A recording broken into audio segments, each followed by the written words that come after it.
এই আইসক্রিমটা বাড়িতে বানিয়েছি জাস্ট 3টি উপকরণ দিয়ে।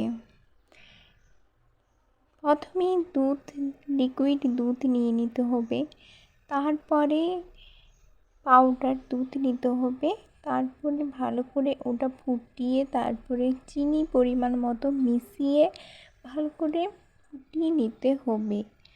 তারপরে দুধটাকে ঠান্ডা করে বসিয়ে দিতে হবে আইসক্রিম, তারপরে ফ্রিজে 8 ঘন্টা রেখে নিতে হবে, তারপরেই দেখা যাবে খুব সুন্দর আইসক্রিম হয়ে যায়। আপনারা এরকম বাড়িতে ট্রাই করে দেখুন কেমন লাগে।